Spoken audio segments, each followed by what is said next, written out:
Welcome to the Institute of the Americas today.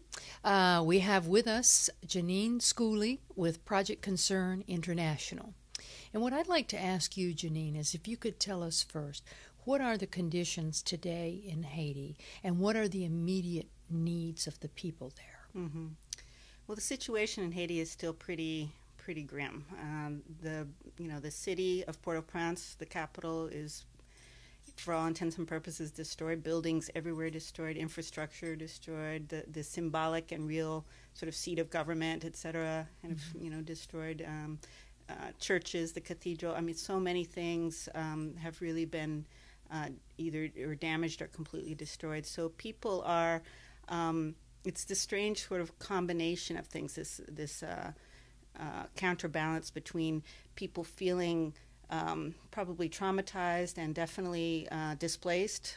There are several different words now for different kinds of internally displaced people, or IDPs. You've got people who are completely leaving the country, either going to the United States or Canada. You have people waiting for hours and hours, days even, in line at the embassies to get out, people going over to the Dominican Republic. But then you also have people who are displaced and leaving the city and going to other parts of the country. Thousands of people have done that. Then you have people who their homes have been destroyed and they are now in what they call spontaneous settlements or camps, some big, some medium, some small. And then you have people who are out of their homes but living basically in their front yard or in their backyard or right in front of the house. And those are all displaced people, but they're obviously very different. So I think the thing that you notice the most is the destruction still right in front of you, everywhere you look, and then all these settlements of different sorts and people on the move. And but at the same time that you see all this destruction, you see this sort of resiliency and return to normalcy. So that's going on at the same time, which is really, really interesting to see.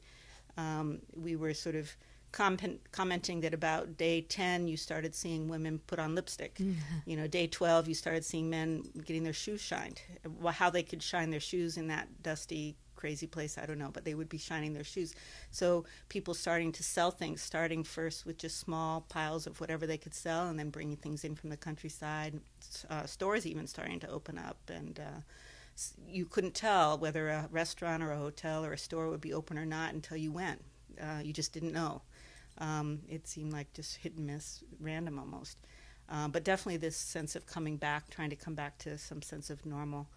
But the thing that you notice the most, even though there's some sense of normalcy on the street with the street vendors and that kind of thing, is that people are still staying out of their homes and buildings. People are still very much displaced. They're very much in these camps or settlements, basically living under makeshift tents with bed sheets and sticks. I mean, that's what you see the most. You see some people with tents and some with tarps, but and I'm just thinking about driving up here in the rain, what's going to happen when the rains come.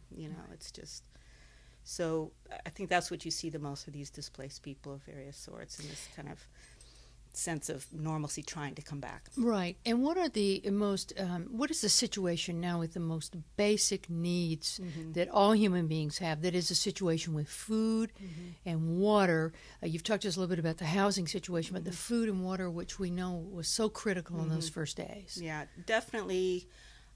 Food and water, absolutely essential, and a lot of clamoring for, a lot of frustration about not getting food and water out to the people that needed it the most. I mean, everybody was trying to do it the best they can. There was a surge, what they called a surge, that the World Food Program did starting about a week or a week and a half ago, a 2-week surge to get ready-to-eat meals out to hundreds of thousands of people in the capital. So I think food and water has been the top priority after health, of course, after trauma care, surgery, search and rescue, all those things that happen right after.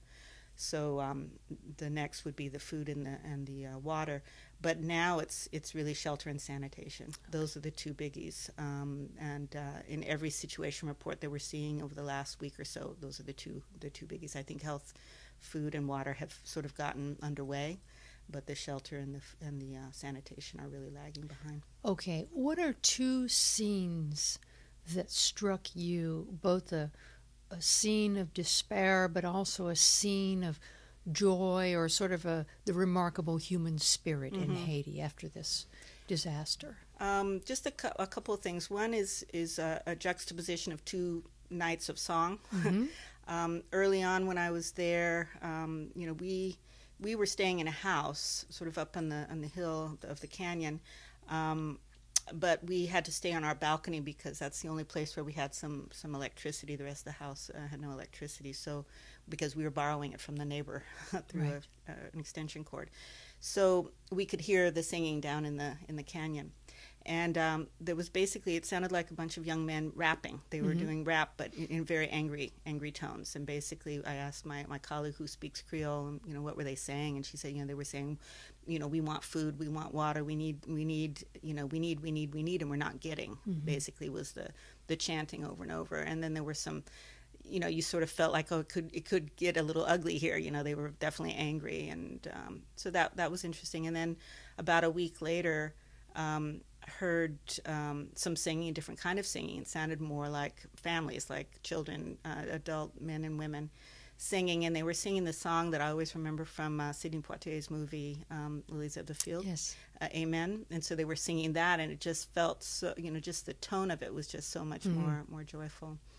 One of the things that I'll never forget is I was driving. I was actually in the passenger seat of the car in this crazy streets of Port-au-Prince, and I guess I was, looking very glum and serious or something. And a guy, a Haitian, in the car next to me, and he was driving, looked over, and he just started like laughing, and he started trying to say, come on, smile, perk up, it's not so bad. And he was making me feel better. He was trying to get me to not be so serious, and we had this sort of back and forth pantomime, of him making me feel better, and me wanted to, thank him for that, and I'll always remember that. Where does Haiti go from here? How long will the reconstruction take? And what will the new Haiti look like? Yeah, well, I think that it will take a long time. It will take a long time. I mean, I don't know exactly how long. And when I think about how long we've been working in Aceh since the tsunami, it's been, 6 going on 7 years now, and it will take, I would say it's going to take at least 10 years. I think it'll take a generation, because what they need to do is they need to build the whole country back up and build it up better. Haiti was in no great shape before this happened, and it's really been knocked completely flat. And this is an opportunity, I think, for Haiti and for all of us in the world to really help Haiti rebuild itself better than ever before. That's the silver lining in all of this, and I'm holding on to it tight. I think it's really important that we don't let Haiti come back just to where it was, that it actually is rebuilt better. Thank you so much for joining us today at the Sure. Institute of the Americas. You're welcome.